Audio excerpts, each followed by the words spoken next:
This is a 1991 Subaru Sambar, little mini truck, Japanese.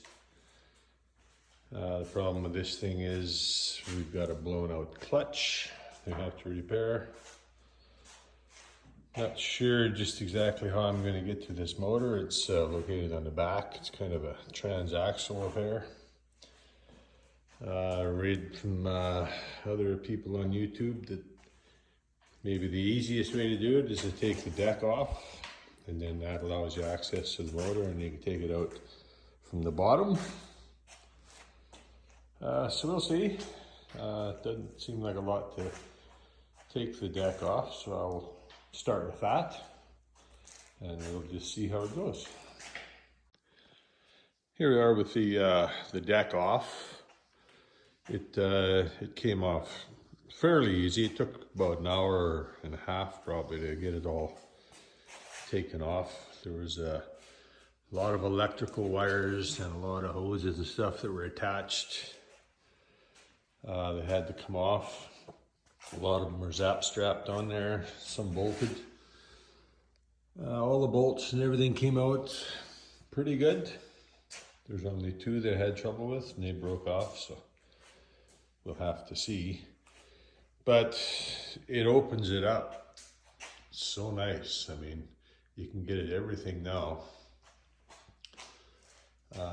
There's a little bit of problem areas. The exhaust is kind of rusted out. That's just a heat shield, not really the muffler.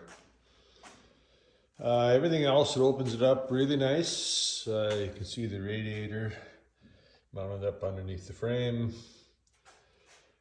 This particular unit has a air conditioner in it. So I'm hoping that I can just take the air conditioner compressor off and leave everything hooked up. So I don't have to disconnect any of that and get all that fluid out of there. Everything else, there's lots of hoses, wires and stuff, but it all looks fairly straightforward. And from what I've learned off of other YouTube channels is that I'll take the motor out from the bottom, slide it out, and I can get split it apart and get to the clutch. So we will give that a whirl. So I've got quite a bit of the lines and stuff disconnected. I still have to do a few more. The antifreeze lines have to be disconnected yet.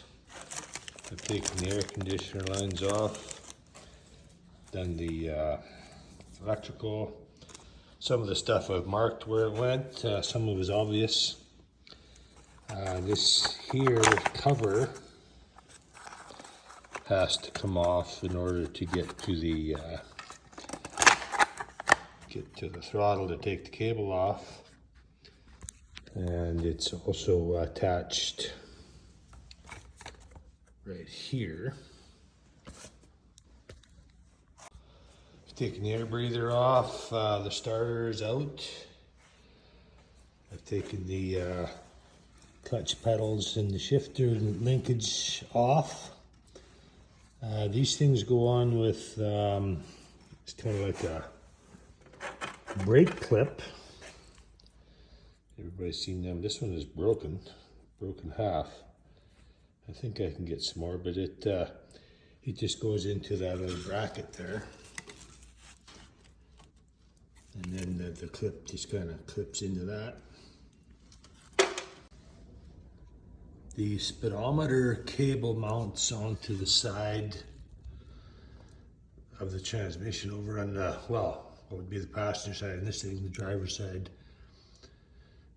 Goes on with 3 bolts and it should just pull off of there.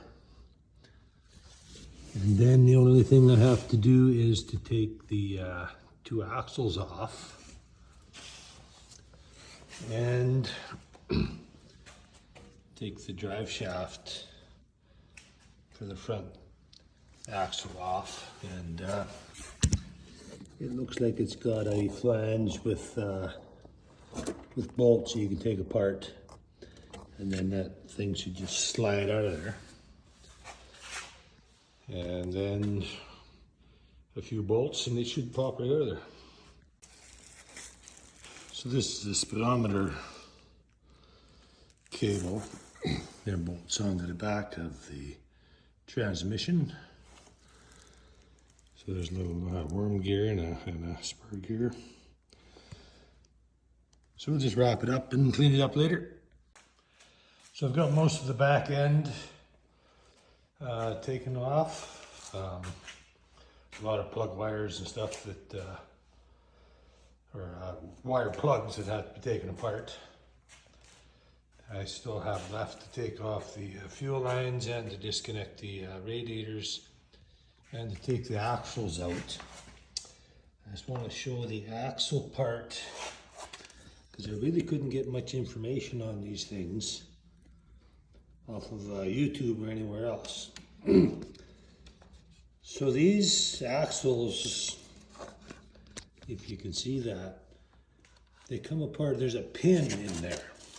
This took a little bit of research to figure this out because I thought it would be like a conventional axle with the circlip in there that you just pull apart, but these ones are pinned. The pin came out pretty easy so far. I just got to get it out a little bit further and then the hub should just slide right off there. And so here's the pin. So you're going to need a fairly long pin punch to get it out. And once you do get the pin out, it came off very nicely. So one more down.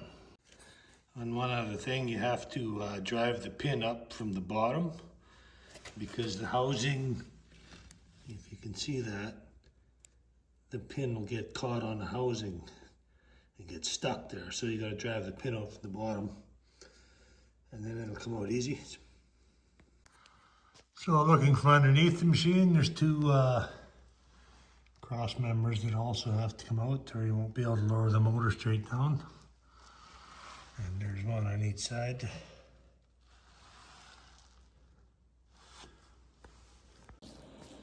Okay, so I think I've got everything taken apart that I need to take apart. As far as fuel lines, control cables, the coolant lines and all that kind of stuff are gone. So the only thing holding this thing in now is there's a little strut mount here that I've taken the bolt out of already. There's a motor mount right here. I'm going to try and get that bolt out, and if I can't, then there's 3 bolts holding this arm on that I can take off just as easy. Coming over here, there's 2 bolts right here that hold the, I guess we'll call it the cross arm on. And there's 2 bolts on the other side. So once I take all them off, they should be free. This drive shaft, we can take it apart way in there. There's a flange with bolts on it. But I'm thinking that if I get the motor mounts loose and stuff, this thing should just slide straight back. And that spline should just come out of there. I shouldn't even have to take it apart. We will see. Okay, we're successful getting this thing out of there. Looks like there's a lot of stuff hanging off here, but it's not too bad.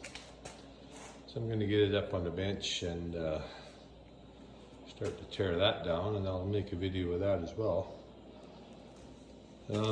Up till now, I'm really glad that I took the deck off because this motor fits so tight inside the frame that I don't know how you would have got, especially the air conditioner compressor off and some other stuff, because there's some bolts way down in behind there.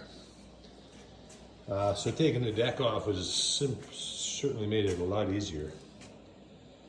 As far as tools go, didn't need much. All the bolts were 10mm, 12 and 14. Just needed a few things. I need a pin punch, a hammer, just your normal tools. Nothing special by any means.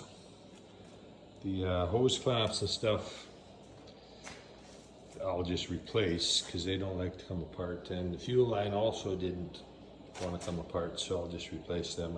I cut them and I'll replace them. The drive shaft slid out just like I thought it would.